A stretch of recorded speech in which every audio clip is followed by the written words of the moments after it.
the felony conviction for manslaughter, the court thus sentenced Natasha LaForce to a term of 6 years to 15 years, all to serve, with credit for time served to be calculated and applied by the Department of Corrections. In addition, under the same docket number, on the misdemeanor conviction for cruelty to a child, the court thus sentenced Natasha LaForce to a term of 22 to 24 months, all suspended with probation, and pay any mandatory surcharges. That sentence will be...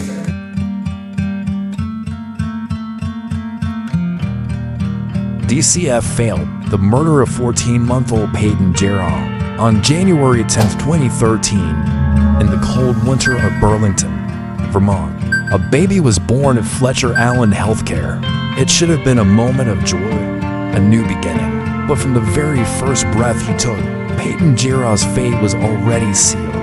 He did not come into this world wrapped in love, but in the shadows of addiction, neglect, and a child protection system that would ultimately fail him. Peighton was born premature, just 35 weeks into pregnancy, weighing barely to 0.5 kilograms. His fragile body lay inside an incubator, his delicate skin so thin that his veins formed a faint blue mat beneath the surface. But what worried the doctors the most wasn't just his premature birth. It was the heroin and methadone found in his blood, a deadly inheritance passed down by a mother who was drowning in addiction long before he was even born. In the corner of the hospital room, a young woman sat on a stiff plastic chair, her eyes vacant, her body slouched as if weighed down by something heavier than exhaustion. Natasha LaForce, 27 years old, had just given birth, but she didn't look like a mother overcome with love and joy. Her expression was empty, her face worn, reflecting a life filled with bad choices, broken promises, and a dependency she had never escaped. There were no tears of happiness, no relief, just a distant gaze, as if she already knew she wasn't capable of being a mother. Not far from her, a man shifted uncomfortably, avoiding eye contact with the doctors and nurses. His name was Joshua Gow, the man who had signed Peyton's birth certificate. But he wasn't Peyton's real father. That detail didn't matter, though, because whether or not he was biologically connected to the child, Joshua wasn't going to be a father figure. He wasn't going to be a source of love or stability. He was just another passing name in Peyton's short, tragic life. There was no nursery waiting at home, no carefully prepared crib, no celebration. No one was truly ready for Peyton's arrival, and no one could have imagined that in just 14 months, he would be gone, his life taken in the most brutal way possible. The Department for Children and Families, or DCF, stepped in almost immediately. A newborn with drugs in his system was an instant red flag. Social workers reviewed the case, assessing whether Natasha was fit to care for her child. The facts were stacked against her: a history of addiction, no stable job, no reliable support system. But in the end, the system made a decision. They gave her a chance. DCF required Natasha to enroll in a parenting support program, a place where she would be taught how to care for a newborn, where she would receive counseling and monitoring to ensure Peyton was raised in a safe environment. But perhaps they overlooked one critical fact. Natasha wasn't just a struggling mother trying to get her life back on track. She was a woman who had spent her entire life running, escaping reality, numbing herself with drugs, choosing temporary relief over responsibility. The first few months of Peyton's life passed quietly, not because things were going well, but because no one was truly paying attention. He didn't have a real home. His mother, though technically in the program, was often absent, lost in addiction, tangled in unhealthy relationships. The care she provided was mechanical, emotionless, nothing more than going through the motions. Then, the first signs of neglect began to surface. Doctors noticed Peyton's slow development compared to other babies his age. He wasn't brought in for regular checkups. He wasn't receiving his vaccinations on time. He was often sick, yet rarely taken to the doctor. Reports were made, concerns were raised, but nothing happened. DCF continued to monitor the case, but not closely enough. They believed Natasha deserved the opportunity to prove she could be a mother. They were wrong, and that mistake would cost Peighton Geraw his life. Natasha LaForce wasn't born a monster. No one is. But life has a way of shaping people, pushing them down paths they never intended to take. Some fight their way out. Others let the darkness consume them. Natasha was one of the latter. She didn't become the person she was overnight. It was a slow descent, one of pain, bad decisions, and a series of choices that drag her further and further down. Born in 1986, she grew up in what appeared to be a normal home in Vermont. But behind closed doors, things weren't as peaceful as they seemed. When she was just 5 years old, everything changed. Her parents divorced, and from that moment on, her family wasn't a home anymore, it was a battlefield. Screaming matches, slammed doors. Her mother's quiet sobs late at night, these became the soundtrack of her childhood. Her father slowly faded from her life, drifting further away until he was nothing more than a distant memory. Her mother, overwhelmed and exhausted, struggled to keep up with the responsibilities of single parenthood. She didn't have the energy to shower Natasha with love, didn't have the patience to reassure her. So Natasha grew up feeling abandoned, constantly fearing that at any moment, anyone she loved could walk away. Her teenagers weren't any better. She was angry, lost, and looking for an escape. She found it in drugs. At first, it was just curiosity, a way to fit in with a crowd that understood her pain. But before long, it wasn't about fitting in anymore.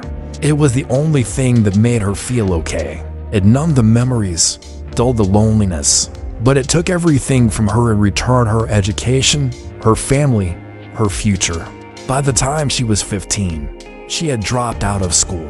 She had no goals, no guidance, no one who truly cared where she ended up.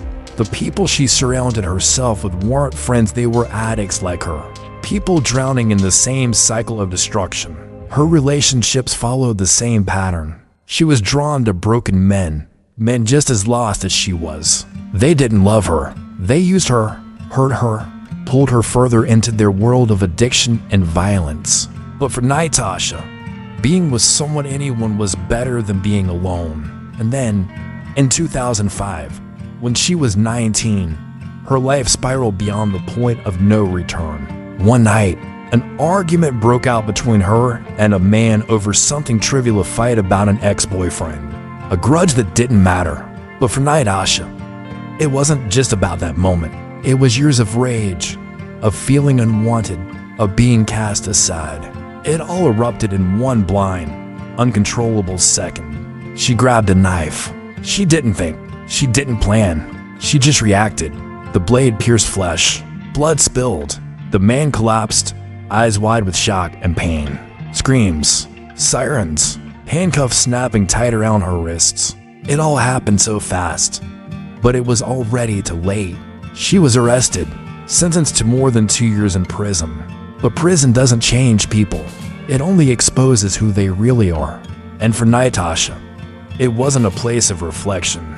It wasn't a chance to turn her life around. She didn't feel guilty. She didn't regret what she had done. She didn't try to get clean, didn't take therapy seriously, didn't make any real effort to change. She was just waiting for her release, so she could go back to what she knew. When she was let out in 2007, she had nothing, no home, no job, no one waiting for her.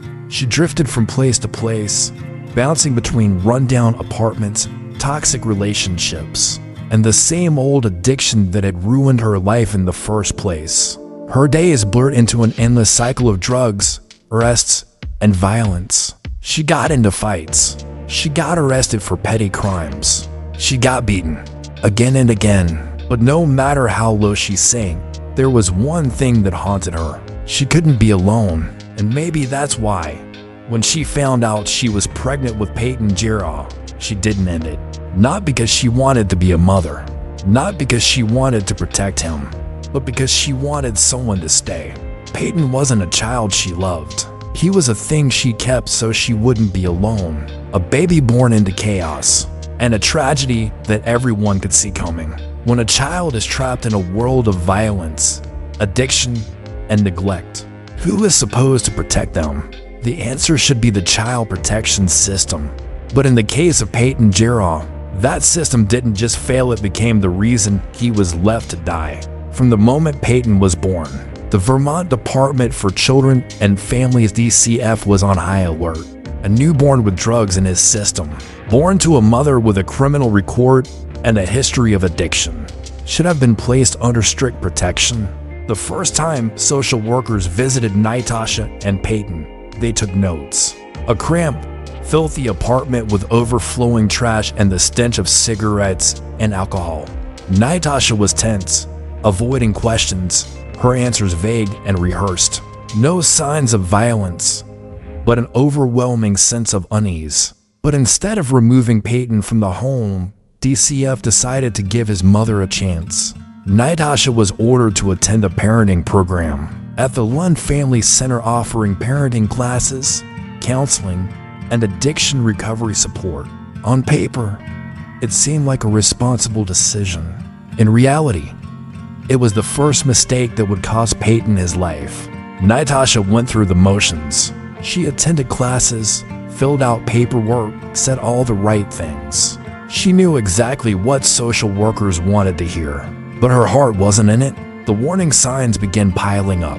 Peighton wasn't taken to his scheduled checkups. He missed his vaccinations. During home visits, he often appeared tired, withdrawn, unresponsive to his mother. Every time, Natasha had an excuse. I forgot his appointment. I was too busy to take him for his shots. He's just a little sick, nothing serious. DCF, overwhelmed with cases, took her word for it. Then, at some point, no one knows exactly when DCF made its second fatal mistake.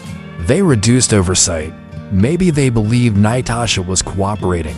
Maybe they were under pressure to close cases. Maybe it was just another tragic bureaucratic failure. But whatever the reason, this was the moment the system officially abandoned Peighton Geraw.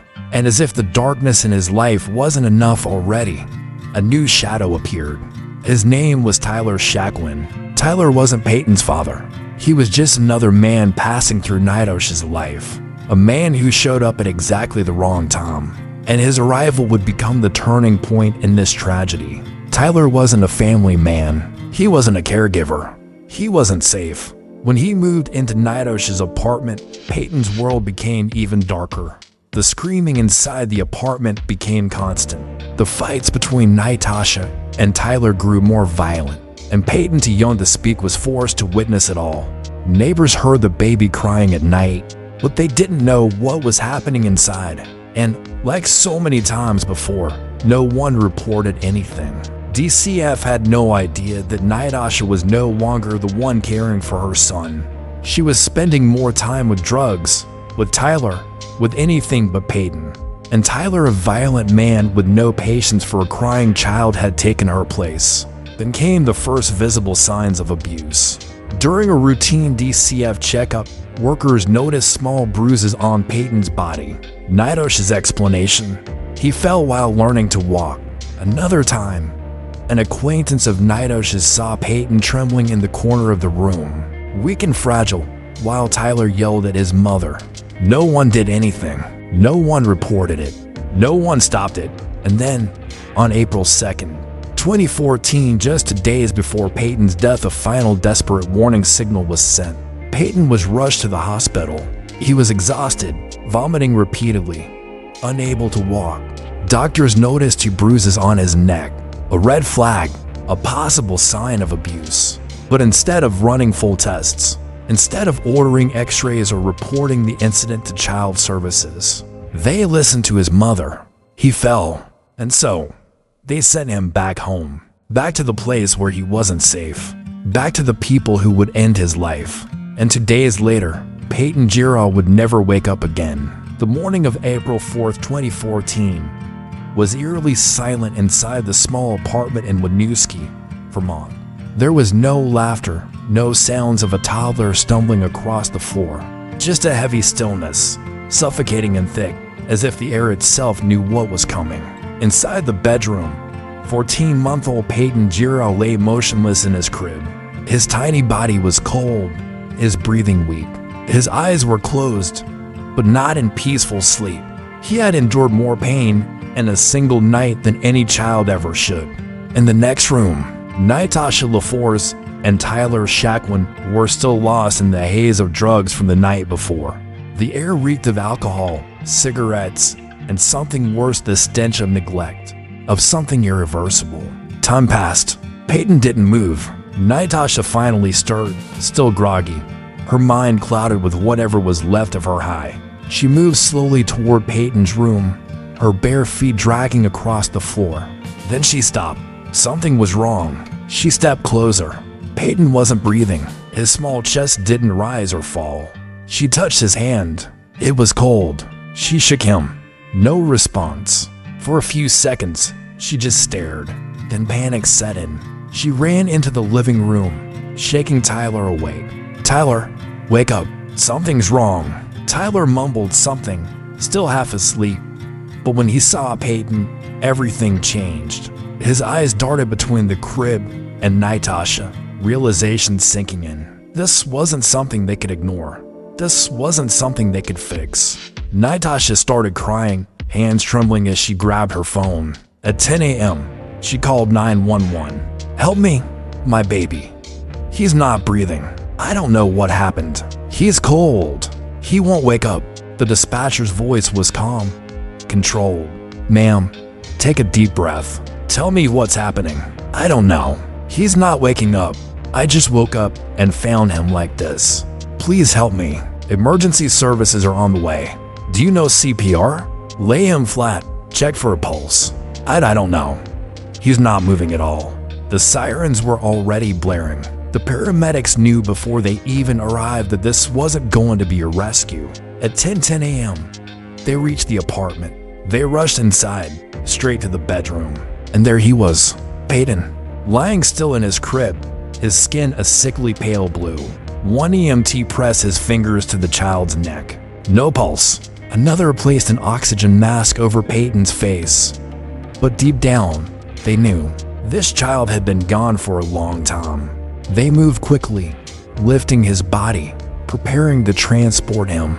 Then they saw it, dark bruises across his tiny frame, to distinct red marks on his neck, the imprint of small fingers that had once tried to break free but couldn't. One of the EMTs glanced at Natasha and Tyler. His eyes were sharp, suspicious, but his job wasn't to question them. Not yet. Right now, they had to do everything they could to bring Peighton back. At 10:30 a.m., they arrived at Fletcher Allen Healthcare. Doctors were waiting. They had seen cases like this before, and they knew the odds. But they tried anyway. They placed him on the emergency table. They attached monitors. They administered CPR. They pushed medications. Nothing worked. At 10:45 a.m., time of death was declared. Silence filled the emergency room. A nurse wiped away tears as she stepped out. A doctor let out a slow breath, pressing his fingers to his forehead. They had seen many tragedies, but this was different. A 14-month-old child beaten to death. Then the police arrived. At 11 a.m., officers entered the hospital. The first questions were asked. Natasha sobbed, insisting she didn't know what had happened. She swore she had just woken up and found him like that. But the detectives weren't buying it. After a preliminary examination, the medical examiner gave his first assessment. This was not a natural death. There was severe head trauma. The bruising around the neck was consistent with strangulation or forceful restraint.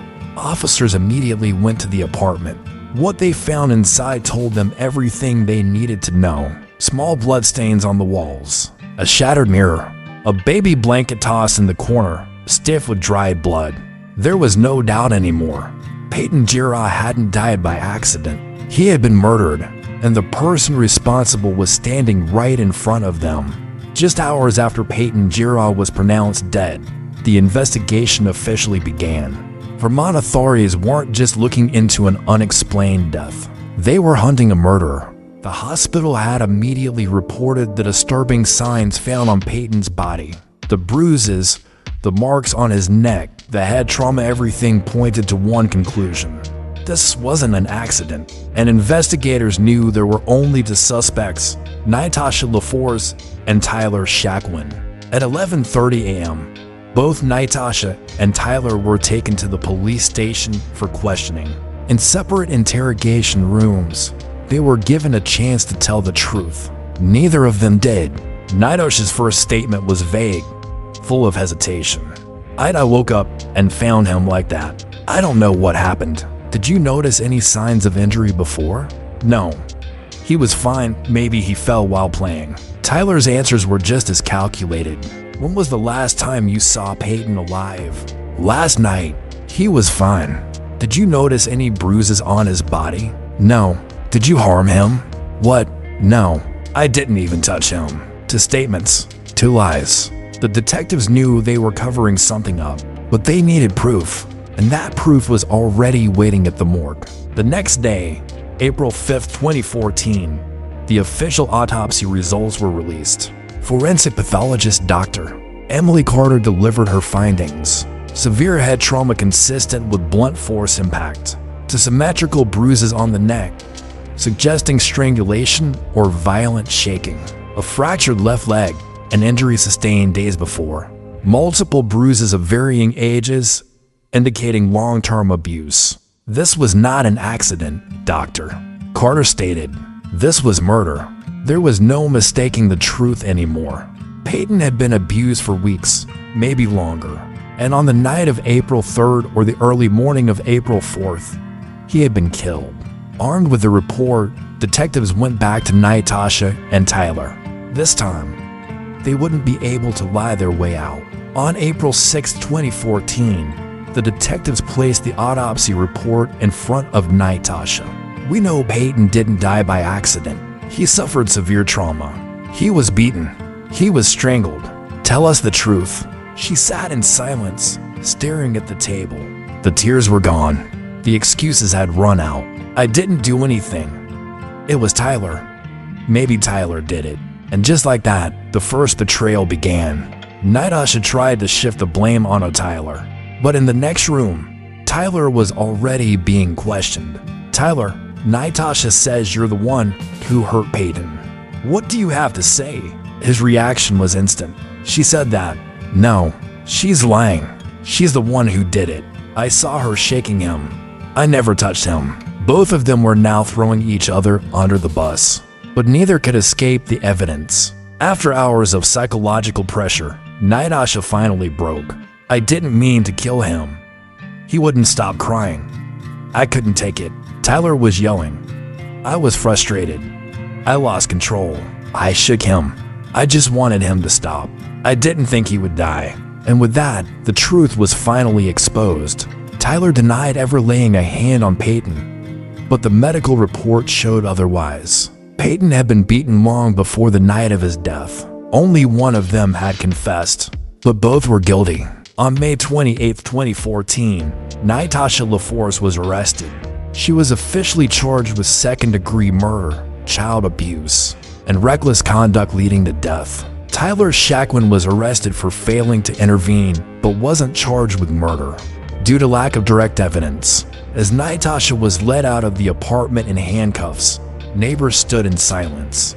There were no tears, no pleas for mercy, only the cold, empty stares of people who had once believed she could change, just as had begun. But would it be enough for Peighton? After 2 years of waiting, on October 2016, Natasha LaForce finally faced justice. But would the sentence truly reflect the horror of her crime? The courtroom was packed. Peighton's family sat in silent grief.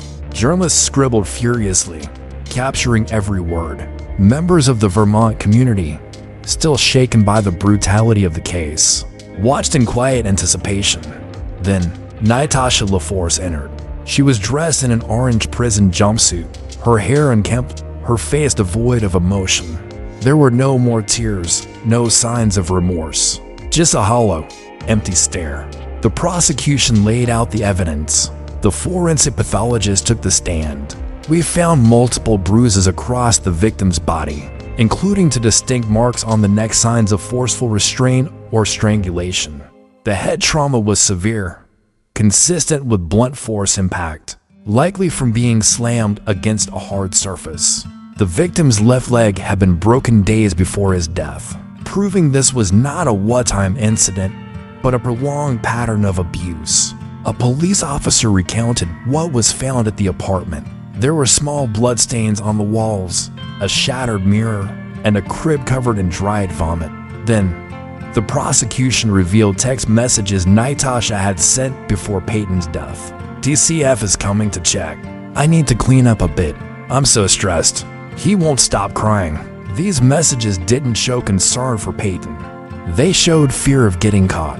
When asked to speak, Natasha didn't deny shaking Peighton, but refused to take full responsibility. I didn't mean to kill him. I just lost control. I never thought this would happen. There was no real remorse in her voice. No grief, no guilt, just empty words. Then, Peighton's family had their turn to speak. His grandmother, who had once tried to gain custody but was denied, spoke through tears. Peighton was a beautiful, innocent child. He deserved love. He deserved to grow up happy. But instead, he was robbed of everything by the very person who should have protected him. His aunt barely held back her emotions. He trusted his mother, and she betrayed him in the worst way possible. The room was silent, filled with sorrow and rage. Then, the judge delivered the verdict. Natasha LaForce, you are charged with second-degree murder, child abuse, and reckless endangerment leading to death. However, given your plea agreement, the court has accepted a reduced sentence. You are sentenced to 6 to 15 years in prison. The courtroom erupted. 6 years? A child had been murdered, and his killer might walk free in as little as 6 years? Gasps filled the room. Peighton's family broke down in tears. The public was outraged. The sentence was a slap in the face, a mockery of justice. Outside the courthouse, protests began almost immediately. 6 years for killing a child. This isn't justice. The system has failed. Who will protect the next child? Articles flooded the media. Social media exploded with fury. Child advocacy groups called for reform. But no amount of outrage could change the outcome. The sentence stood. Natasha LaForce went to prison. What no one knew then was that in just a few short years, she would walk free. And once again, justice would be denied. In October 2016, when Natasha LaForce was sentenced to 6 to 15 years in prison for the murder of her son, the public was outraged. The sentence was already seen as too lenient. But at the very least, people believed she would serve a full 6 years before being eligible for parole. No one expected that just 6 years later, she would be released. In May 2020, in the middle of the COVID-19 pandemic, prisons across the United States faced overcrowding and the risk of outbreaks. To reduce the spread, Vermont prioritized the early release of inmates deemed low risk. One of those names was Natasha LaForce. Officials stated that she had shown good behavior while incarcerated and did not pose a public safety risk. When the news broke, Peighton's family was devastated.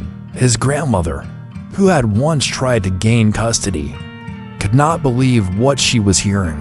How could they call her low risk? She murdered her own child. She sat in prison for 6 years, so Peighton's life was only worth 6 years.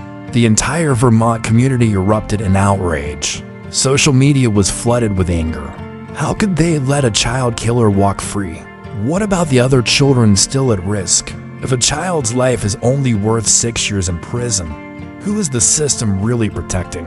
But no amount of backlash could change the decision. And so, one morning in May 2020, Natasha LaForce walked out of prison a free woman. She vanished without a trace. She did not return to Vermont. She did not speak to the media. No one knew where she had gone. Prison officials refused to release any information, citing privacy protections for released inmates.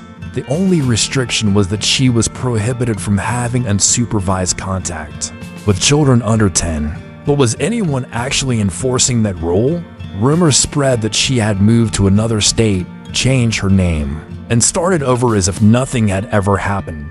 It was terrifying to think that she was out there, possibly around other children. But no matter where she went, one fact remained. She was alive. Peighton Geraw was not. His death was more than a tragedy. It was proof of a system that had failed at every level.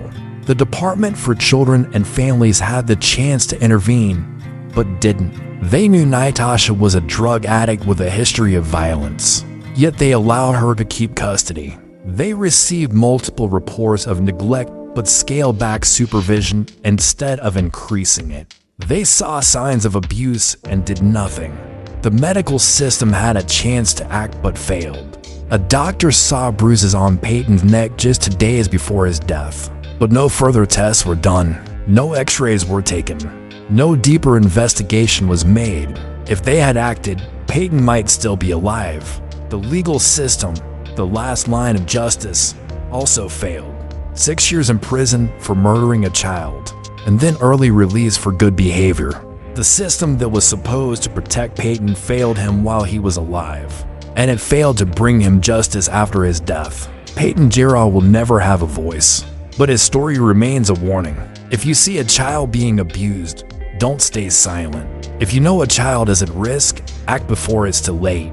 Because every year, thousands of children can become the next Peighton Geraw. His story is not just a tragedy. It is a lesson, a call to action, a plea from those who cannot protect themselves. We cannot change the past, but we can fight to make sure this never happens again. Peighton Geraw, we will never forget you. The story of Peighton Geraw is not just a personal tragedy. It is the clearest report of a system that failed to protect the most vulnerable children. A mother addicted to drugs, abusing her child for months. A violent man, indifferent to the bruises on a 14-month-old baby. A child protection agency, DCF, that had multiple chances to save Peighton but ignored the warning signs. A healthcare system that saw bruises on Peighton's body just days before his death, but failed to investigate further. A legal system that sentenced his killer to just 6 years in prison.